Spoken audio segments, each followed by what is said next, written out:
Hello and welcome to episode 1 of the first ever Offside Trap with me, Kieran. And me cook.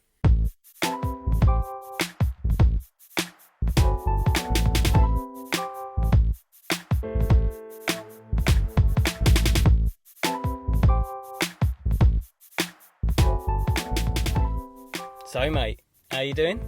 Not bad, mate. Not bad. Good. Absolutely scorching day today. We're sitting here recording our first ever podcast, the Offside Trap. How are you feeling about it? I'm quite excited, to be honest. I think it's about time people heard what we talk about. Are you sure about that? Because we talk a lot of shit, mate. Well, we need someone to sort of be a referee, if you like, because we do disagree on quite a lot. Yeah. True. I think for me, we're going to have a good chance on these podcasts to just talk about the stuff that we talk about every day at work, as we have been doing for the last 12 years. Get people involved in, our stupid conversations and debates that we have. And, when we start Googling and YouTubing facts and stats to back up our own stupid thoughts, I think getting other people involved is really going to show that I'm right most of the time. Not a chance. I think we have quite educated discussions via YouTube and Google, but we do like to involve the whole of the workforce, especially in the canteen, which we've been sort of told off for. So it would be nice to open the floor up to all different kind of football fans, especially Premier League, and get their sort of views on what we argue about, basically. Yeah, and hopefully we can get some of those guys involved in this podcast as we go along, But I think we can have a good chat. We can involve people on social media. We can really get people involved and have a really good chat about football, something that we both love. We'll probably reveal who we support as we go through the podcast, but I'm really looking forward to it, mate. Good stuff. Yeah, me too. I think we've opened up our Instagram, by the way, so that's at Offside Trap Podcast. So if you want to get involved in any of our discussions throughout the season, please drop us a message. So Kieran, do you want to give us a bit of a flavour about what Offside Trap Podcast is all about? Yeah, I think, the conversations that we've had, mate, we really want to talk about and share with people our thoughts on the Premier League fixtures over each weekend, any talking points that have arisen from those, any VAR decisions, dodgy handballs, that sort of stuff, any poor decisions made by managers, anything that people are debating about that's in the news, we want to chat about. That's invariably the sort of things that we talk about in the canteen every single day. And I think that's really what we want to focus on. I think there's more around like shock results as well. Any big teams getting beat by the smaller teams, any chance to have a bit of banter, I think we'll include that each week going forward throughout the season as well. So, Cook, I think do we want to share with the guys that are listening a bit of a flavour of some of the debates that we have had in the past at work? Yeah, I think the most obvious one for me to start with was the Cristiano Ronaldo debate, whether he's a striker, like a centre forward, or is he a midfielder? Yeah, that was an epic debate for us, because I think it actually lasted about a week in total. It probably ended up with about 4 or 5 of us at work not talking to each other for a period of time. And yeah, that was a big debate. Yeah, see, I do believe he's still a midfielder. I know his goals speak for itself, his record speaks for itself as a striker. But for me, I do believe Ronaldo is a midfielder. Well, maybe one day we can, on one of these podcasts, bring Gary in, who Gary was absolutely adamant that he was a striker. But, if you guys ever do get to see Gary in action, he's a young lad. He's only ever played FIFA. That's where all his knowledge of football's come from. And, he puts Ronaldo as a forward, and that's it for him. He's a striker. I think it took me, must have been about a week or so, of pulling out a quote from Ronaldo, saying that I am not a striker, to prove it to him. And I think we also pulled out a heat map from some fella called Ronaldo in the Portuguese Division 4 or something, showing that he was playing on the left-hand side, and I think Gary fell for it in the end. So that was a good debate. But I think you're right. I think the young kids nowadays are wrapped up in the FIFA and their FIFA positions, if you like. Yeah. So whatever they're labelled on FIFA, that's it. That is where they play. But for me, like I said, I think Ronaldo is definitely a midfielder who does score goals like a striker. And then, like you said, it went on for about a week or 2 weeks. In the end, we basically stopped talking to each other over that. But I like the way you pulled out the fake heat map and the Google stuff. So that definitely proved Gary wrong. You definitely need to do that. I mean, I think just thinking about some of the other chats that we've had over the time is, prime age for a goalkeeper.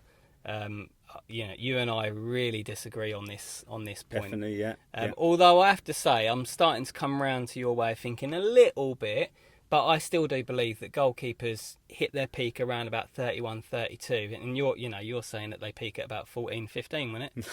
No, I said about 27, 28, 29, because the way football's changed. I get it from back in the day. I get that keepers would have peaked in their sort of early 30s to mid 30s, but the way the game's changed now and the way the keepers come rushing out and they're almost like sweeper keepers, I believe that a keeper now will peak around 27, 28. You'll get his best years out of the keeper then. But it literally took me about 2 months to convince Kieran that it is a bit less than 33, 34. Buffon is definitely an exception. One exception that I held my hands up and said, yeah, do you know what? Definitely an exception. But everyone else, especially in the last 2-3 seasons, I think the keepers are definitely peaking at late 20s to 30 max. But you talk about that, mate. You talk about sweeper keepers and all that and being a new thing, but you just have to look at Neville Southall. I mean, Big Nev, he was the original sweeper keeper. Absolutely class. 32 years old. Absolute wall, wasn't he? Yeah, but come on. You put him in the Premier League now, Jesus Christ. They'll just go past him like he won't even now. I'm talking more like, your De Gea's and your Lloris's of today's world. Lloris, for example, he's like early 30s now. I think the best years are behind him. I don't think Lloris is going to peak in 2 years' time that you're saying. I've seen Lloris over the last 6-7 seasons, and I think that every season he's progressively worse. I still think he's a top keeper.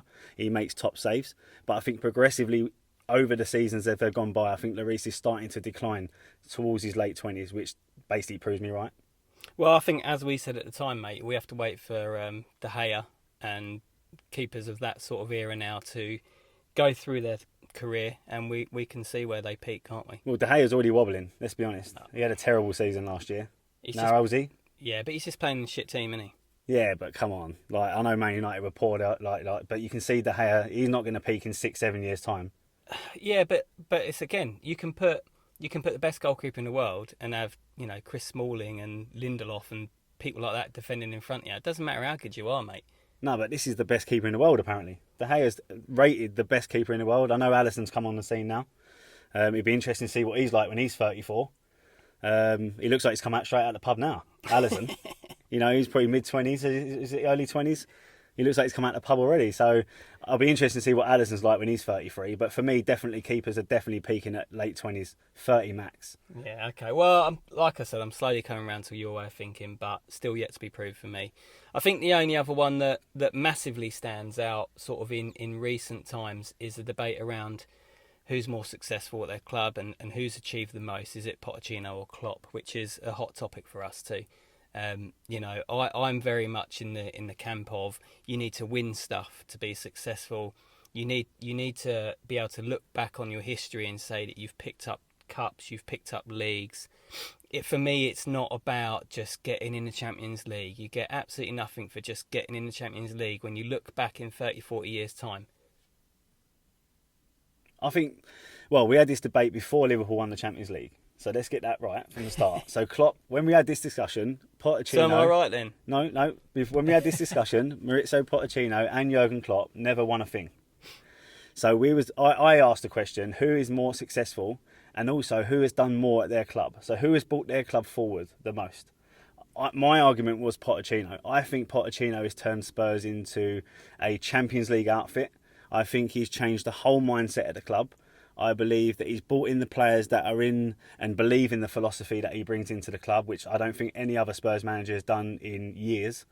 I get that Klopp's done a good job. I get that. I just don't think Klopp has done as much and brought his club to a level that Pochettino has at Spurs.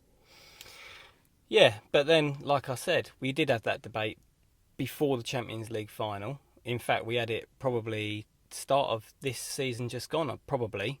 And yet again, I've been proven right because Klopp has gone on to win the Champions League. Based on silverware. But I believe spending the best part of 200 million on players has definitely helped Klopp win that silverware. But look at the net spend, mate. Look at the net spend. Again, you can't throw that at me. Pochettino has chosen not to spend money. It's not like he hasn't got the money. He's chosen not to spend the money. I think wisely. Or he ain't trusted. I think wisely because of the new stadium. So I think he's obviously preempting what his layout for the Spurs' layout for the whole, for the stadium. But Klopp has spent that money. That's facts. Klopp has spent that money, and yes, he's gone on to win a trophy. So it'll be interesting now to see what Pochettino does with money. Hopefully this season and next season and the season after. But at the time of the debate, it was about who has brought their club up to the better level, to the bigger level. And I think that Pochettino has done a lot more at Tottenham to make Tottenham what they are today than what Klopp has at Liverpool. I think Liverpool had the foundations to be that club they are at the moment, whereas Pochettino's had to build those foundations. That's my argument. I think Pochettino's done a better job. Well, and do you know what? This is probably the first opportunity just to throw it out there to the guys that are listening.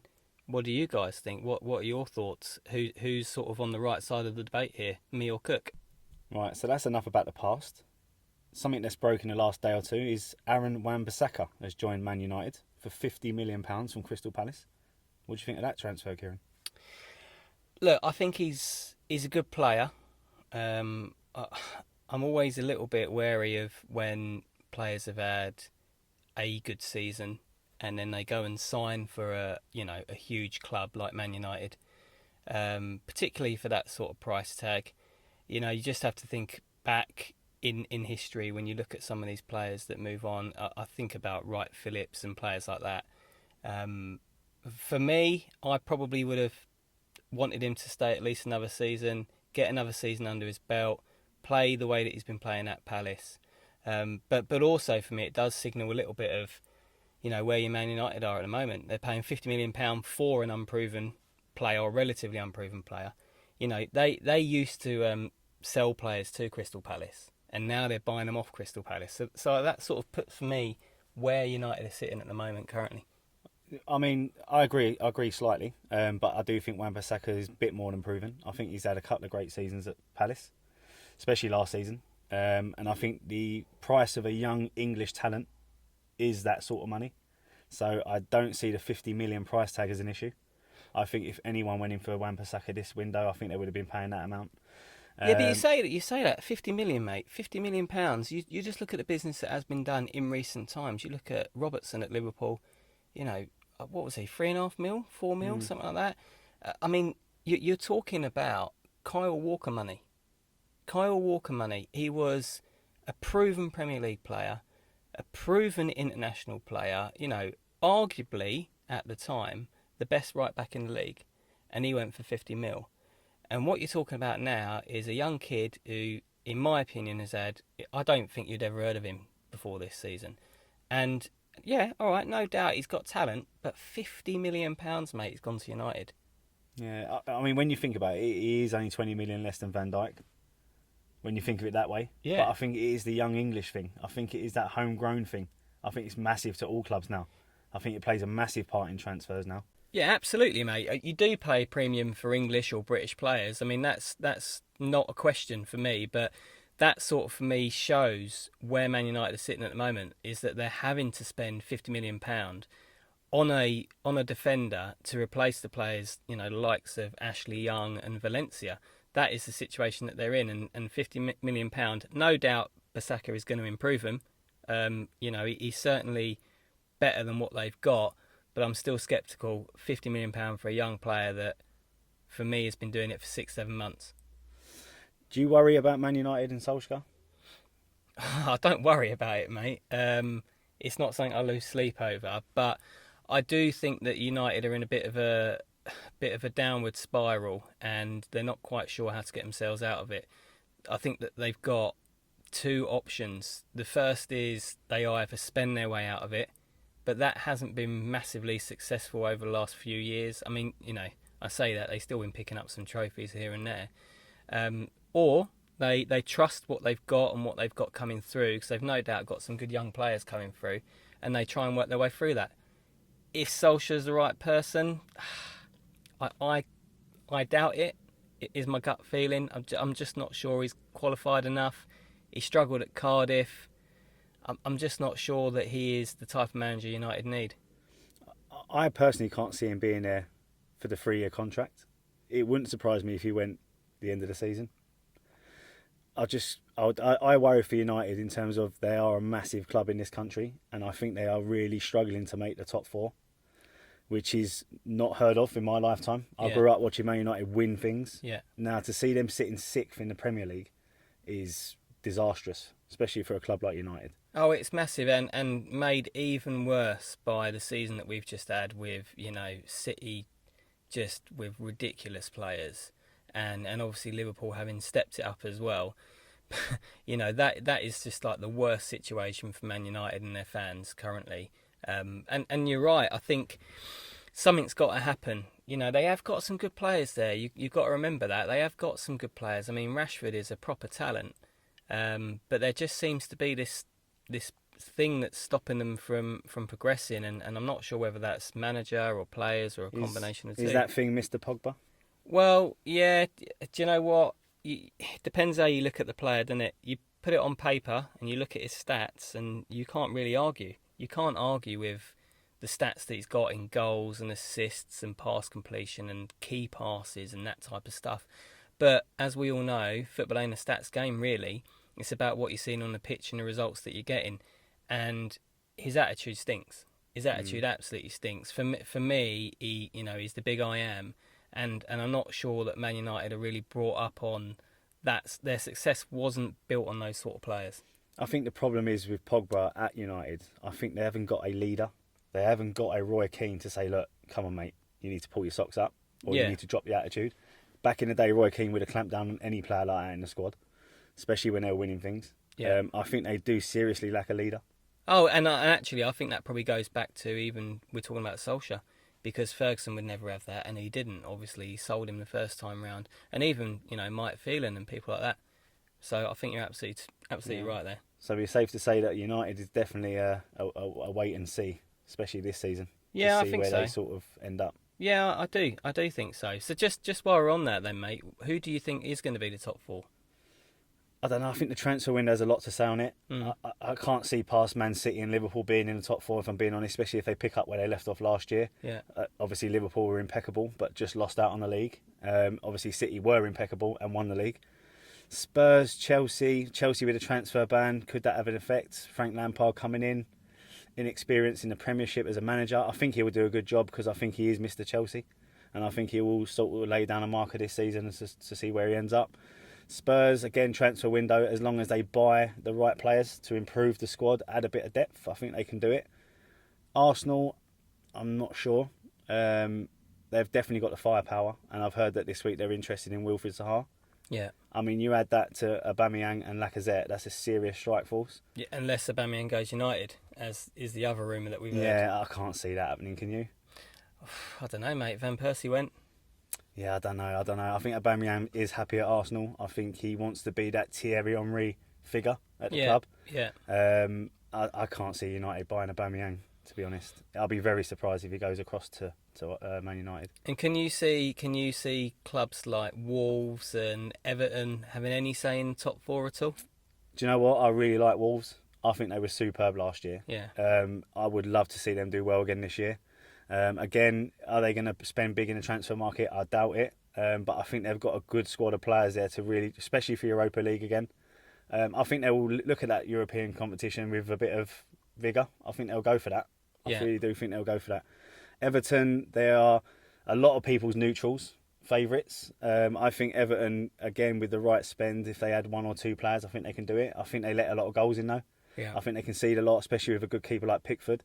But I think it's the back four they need to sort out at Everton. And if they do that, I think they can challenge for Europa League place. Yeah, I was sort of thinking, because I was seeing in the news about Lukaku going potentially to AC Milan and other clubs. And I was wondering whether Everton might have a bit of a cheeky bid, because it's a formula that has worked before. Lukaku has struggled a little bit, but he's clearly a decent player. And I'm just wondering if he went back to Everton, whether he could be the spark that might kick Everton into gear. I think they'd be over the moon if they signed Lukaku from Man United. I just think he's a different player to the one that left. I think he is 60, 70 million pounds worth of player now. Whether you think he's worth that or not, I don't know. But he is probably on about 150, 200 grand a week. Yeah. So that's another thing for Everton. I don't think they can manage that. No, I think Everton just need to quietly just do a few signings, something at the back. I mean, they've got that Lucas Digne now at full-back, he's very good. He's definitely improved them at the back. I think the centre-half is an area they need to work on. Mm-hmm. But they should be targeting Europa League. A club like Everton should be in Europe. Yeah, I agree with that. I mean, they're a massive club. They're a sleeping giant. I mean, there are so many of them. We've just got one come back up as well in Villa. Be interesting to see how they kick on this year. I personally think Villa are going to struggle. I know they've done all right in the Championship, but I think they've got players like Grealish, who he's a good player, but I think they're pinning a lot on him at the moment. Yeah. Be interesting to see what happens with Tammy Abrahams.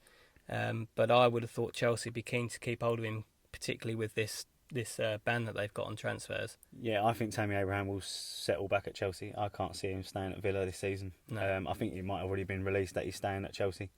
But that is 25 goals gone from Villa last season, which they would have loved to have had this season in the Premier League. I don't know if they'll struggle. I don't know. I think they might stay up just because they've got a decent setup there with the manager and John Terry. I think John Terry obviously knows the Premier League. I think they might have enough about them to stay up. But, funny things have happened.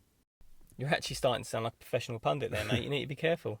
Well, I do try my best, mate. I mean, I'm no Jamie Carragher, but, I'll give it a go. Well, I guess on that note, mate, we are just two blokes chatting about football. We have these conversations with our mates at work day in, day out. And that is why we're doing this whole thing. We are, to make it clear, as if it isn't already, we are not like media trained. We're not journalists or anything like that. Everything we say is just our own opinion, and we do know that we probably go a little bit too far sometimes on our opinions, and we will defend them to the hilt.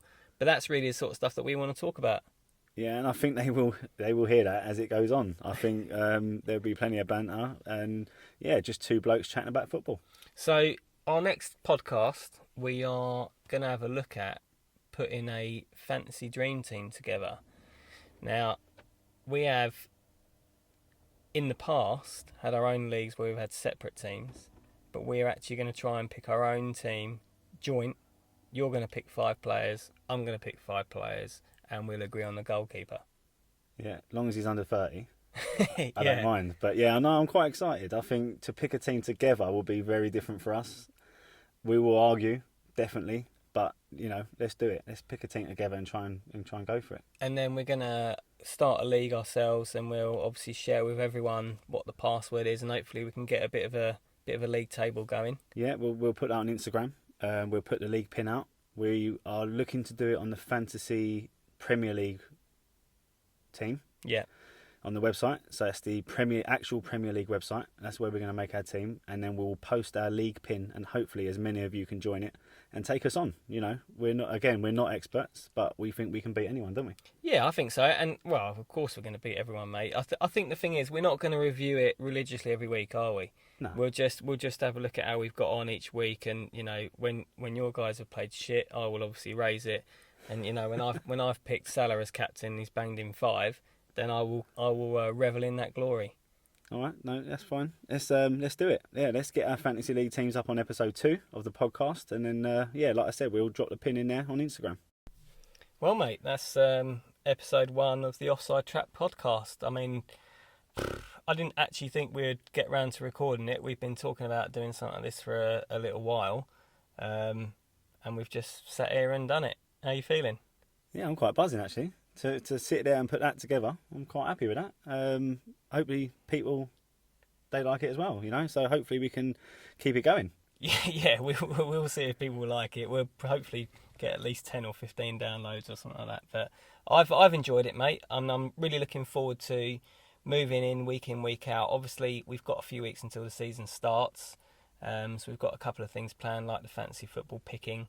But once we get into the season, I think we will get into the same debates that we always have, and I think that we will start to try and get some of our mates in on the podcast as well, and that will make some really interesting listening, I'm sure. You might have to bear with us if you're listening, because we might have to Google stuff as we're trying to bring back up our stats and stuff like that, but that's just how we do it. Hope you guys enjoyed it. Look out for episode 2. We'll have it on Instagram as to the date we're going to post it. Hope you guys enjoyed it, and if you've got any feedback for us, let us know. Like we said, it's the first time we've ever done anything like this. Yeah, I mean, if you've got any comments on what we've spoken about in episode 1 and like to get in touch, by all means do it on Instagram, and we'll try our best to respond to that, and even talk about some of your points in episodes 2, 3 and 4. later. See you later. Cheers.